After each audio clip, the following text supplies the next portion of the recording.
নমস্কার বন্ধুরা, আমার কসমিক পাওয়ার অফ জেসাস চ্যানেলে আপনাদের সকলকে স্বাগত।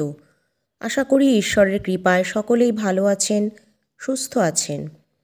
বন্ধুরা, ইউনিভার্সের শক্তি একটা এমনই শক্তি যার প্রভাব যখনই আপনার জীবনে পড়বে আপনার জীবন একেবারে পাল্টে যাবে। এবার হয়তো আপনি ভাববেন যে ইউনিভার্সের দৃষ্টি কি আপনার ওপর আছে, কিভাবে সেটা আপনি বুঝবেন? তাহলে সেইটি বোঝার জন্য আমার চ্যানেলে বিভিন্ন ভিডিও দেয়া আছে, সেগুলি দেখলেই আপনারা ইউনিভার্সের শক্তি সম্পর্কে অবগত হতে পারবেন। তাই অনুরোধ রইল আমার চ্যানেলটি ভিজিট করার।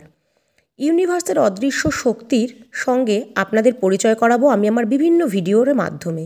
তাই ভিডিওটি স্কিপ না করে পুরো দেখার অনুরোধ রইল। তাহলে আপনারা জানতে পারবেন ইউনিভার্সের সাথে কীভাবে সংযোগ স্থাপন হয়, বা ইউনিভার্স কীভাবে তার উপস্থিতি আপনাদেরকে বোঝাবে, বা কবে থেকে ইউনিভার্স তার কৃপাদৃষ্টি আপনার ওপর দেবে। আপনার জীবনে আদৌ কি ইউনিভার্সের আশীর্বাদ আসবে? যদি আসে, তা কবে থেকে? যারা ইউনিভার্সকে ভালোবাসেন তারা অবশ্যই ভিডিওটি মন দিয়ে দেখবেন। ইউনিভার্সের আশীর্বাদ পেতে গেলে কিছু জিনিস আপনার মধ্যে থাকতে হবে বা আপনাকে মেনে চলতে হবে। ইউনিভার্সকে ডাকলেই সে সবসময় সাড়া দেয় না, তার জন্য কিছু বিশেষ গুণ আপনাদের মধ্যে থাকতে হবে। তাহলে কী গুণ সেগুলো? বন্ধুরা, আপনাদের জীবনে কি নানা সমস্যায় জর্জরিত? মনে প্রশ্ন জাগছে যে আপনি তো কারোর ক্ষতি চাননি বা ক্ষতি করেননি, তাহলে কেন ইউনিভার্স আপনার সাথে এমন করছে? না, ইউনিভার্স আপনার প্রশ্নের উত্তর পাঠিয়েছে, শুধু আপনাকে ইউনিভার্সের সংকেতগুলি বুঝতে হবে। যদি এই মুহূর্তে এই ভিডিওটি আপনি পান, তাহলে জানবেন আপনি একজন সৌভাগ্যশালী ব্যক্তি। তাই ইউনিভার্সের ইচ্ছাতেই এটি আপনি পেয়েছেন। এটাই ইউনিভার্সের সংকেত আপনার জন্য। আপনার মধ্যে বিশেষ কিছু গুণ আছে যার জন্য ইউনিভার্স আপনাকে বেছে নিয়েছে। হয়তো এবার আপনি আপনার সব প্রশ্নের উত্তর পেয়ে যাবেন। কেন আপনার সময়টা এত খারাপ যাচ্ছে? কিছু কিছু গুণ যা আপনার মধ্যে থাকলেই আপনি ইউনিভার্সের প্রিয় ব্যক্তি হয়ে উঠতে পারবেন। যেমন ধরুন, আপনি খুব ধৈর্যশীল, কোনো কিছুতে ঝট করে ভেঙে পড়েন না, যে কোনো খারাপ পরিস্থিতিতে মাথা ঠান্ডা রেখে সঠিক বিচার বিবেচনা করে বুদ্ধিমত্তার সহিত সিদ্ধান্ত নিতে পারেন। আপনার কর্মফলও ভালো, সঠিক কর্ম করেন আপনি, তাই কষ্ট পেলেও একসময় আপনার ভালো কর্মের জন্য অবশ্যই আপনি ইউনিভার্সের কাছ থেকে পুরস্কৃত হবেন। সেই ধৈর্যটা আপনাকে বজায় রাখতে হবে। আপনি হয়তো এমনই একজন মানুষ যে নিজের থেকে অন্যের কথা বেশি ভাবেন। অন্যকে কষ্ট পেতে দেখলে আপনার চোখে জল চলে আসে। যদি এই সব গুণাবলীর অধিকারী আপনি হন, তাহলে বিশ্বাস রাখুন, এইবার ইউনিভার্স নিজে আপনার পথপ্রদর্শক হবেন। আপনার সমস্ত ইচ্ছা বা ম্যানিফেস্টেশন ইউনিভার্স পূরণ করবে। আপনার এই জীবনের সাথে আগামী দিনের জীবন আপনি মিলিয়ে দেখবেন কতটা চেঞ্জ ইউনিভার্স আপনার জীবনে এনেছে, সেটি আপনি আগামী দিনের জীবনযাত্রা পরিচালনা করে দেখলেই বুঝতে পারবেন। যদি দেখেন আপনার আগামী দিনগুলি খুব ভালো যাচ্ছে পূর্বের তুলনায়, তো অবশ্যই ইউনিভার্সকে একটা থ্যাঙ্কস জানাবেন। আপনি কি জীবনে বারবার সমস্যার সম্মুখীন হচ্ছেন? যা করতে যাচ্ছেন তাতেই ব্যর্থ হয়ে পড়ছেন, যার ফলে জীবন হতাশাগ্রস্ত হয়ে পড়ছে, কোনো কাজে সফল হচ্ছেন না, বাড়িতে অসুখ বিসুখ লেগেই আছে, অথচ আপনার কর্ম ভালো, তাহলে বুঝবেন ইউনিভার্স এবার আপনাকে বেছে নেবে তার প্রিয় সন্তান হিসাবে। তাই হয়তো বারবার আপনার পরীক্ষা নিচ্ছেন। তিনি দেখতে চাইছেন যে কতটা ধৈর্যের সঙ্গে আপনি তার উপর বিশ্বাস অটুট রাখতে পারছেন। তাই অত্যন্ত ধৈর্যের সাথে আপনাকে এই পরীক্ষায় সফলতা অর্জন করতে হবে। কিন্তু আপনি যদি ভেঙে পড়েন, ইউনিভার্স বা ঈশ্বরকে দোষারোপ করেন, তাহলে কখনোই আর উঠে দাঁড়াতে পারবেন না। অনেক মানুষ আছে যারা কষ্ট পেলে ভেঙে পড়ে, মনের জোর হারিয়ে ফেলে, তারা কখনো নিজেদের মনকে শক্তিশালী বা দৃঢ় করতে পারে না।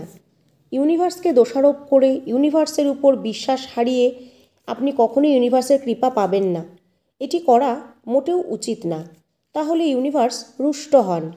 সাফল্য অর্জনের প্রথম শর্তই হলো ধৈর্য আর নিয়মানুবর্তিতা। নিয়ম মেনে ধৈর্য বজায় রেখে সমস্ত কর্ম করলে সাফল্য আপনার জীবনে অবশ্যই আসবে। যার জন্য কিছু গুণাবলী আপনার জীবনের সঙ্গে সংযুক্ত করতে হবে।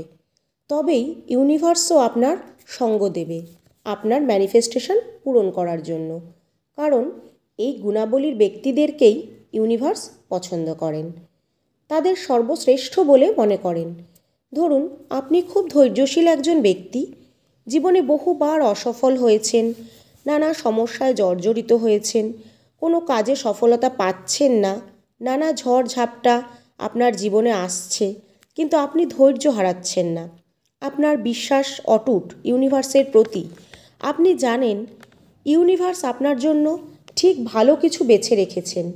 হয়তো সেই সময়টা আসেনি বলেই আপনি সেটা অ্যাচিভ করতে পারছেন না। তাই যে পথে আপনি সাফল্য পাচ্ছেন না সেটিকে ত্যাগ করুন, নতুন পথের সন্ধান করুন। দেখবেন ইউনিভার্সই আপনাকে সাফল্যের পথের সংকেত দেবে। আপনাকে শুধু বুঝে নিতে হবে। আরেকটি গুণাবলী হলো সততা। আপনাকে অবশ্যই সৎ হতে হবে। কিছু কিছু মানুষ আছে যারা লোকের ভালো দেখলেই হিংসায় জ্বলে। সেরকম করলে হবে না, নিজের মনকে সবসময় সৎ রাখতে হবে। কিছু কিছু ব্যবসায়ী আছে যারা অসৎ কর্মের দ্বারা লোক ঠকিয়ে প্রচুর মুনাফা অর্জন করছে, আর আপনি সৎ পথে থেকেও উন্নতি করতে পারছেন না। বিচলিত হবেন না। আজ হয়তো সে জীবনে অনেক কিছু অর্জন করছে অসৎ উপায়ে, কিন্তু যেভাবেই হোক সে কিন্তু সেই টাকা পয়সা রাখতে পারবে না। অথচ দেখবেন আপনার রোজগার কম হলেও আপনার সঞ্চয় হয়তো তার থেকেও বেশি, আর আপনি সৎ বলেই হয়তো এটা সম্ভব হয়েছে। আপনি খেয়াল করে দেখবেন জীবনের যে কোনো খারাপ সময়ে হয়তো আপনার অর্থের দরকার, ঠিক কোনো না কোনোভাবে বা কোনো না কোনো মাধ্যম দিয়ে সেটি ঠিক আপনার জোগাড় হয়ে যাবে। কোনো কাজ আপনার আটকে থাকবে না, কখনো আপনার না খেয়ে থাকতে হবে না। লোক ঠকানো অর্থ সুখ কিছু দিনের জন্য আনলেও তা চিরস্থায়ী না। কাজেই এইসব দেখে নিজের জীবন নিয়ে আফসোস করবেন না।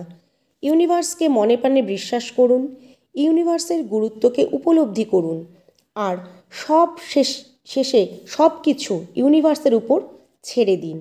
শুধু আপনি সৎ কর্ম করে যান। একদিকে কর্ম, অন্যদিকে ইউনিভার্সের প্রেয়ার, এই দুয়ের মেলবন্ধনেই আপনি সফলতার সিঁড়িতে উঠতে পারবেন। শেষে অনুরোধ করব বন্ধুরা, যদি ভিডিওটি ভালো লেগে থাকে তাহলে এটি আপনার বন্ধুবান্ধব ও আত্মীয় স্বজনদের মধ্যে শেয়ার করে দিন, যাতে এই ভিডিওর মাধ্যমে তারাও উপকৃত হতে পারে। আর সব শেষে ইউনিভার্সকে ধন্যবাদ বা থ্যাঙ্কস জানিয়ে কমেন্টে লিখুন থ্যাংক ইউ ইউনিভার্স বা ধন্যবাদ ইউনিভার্স।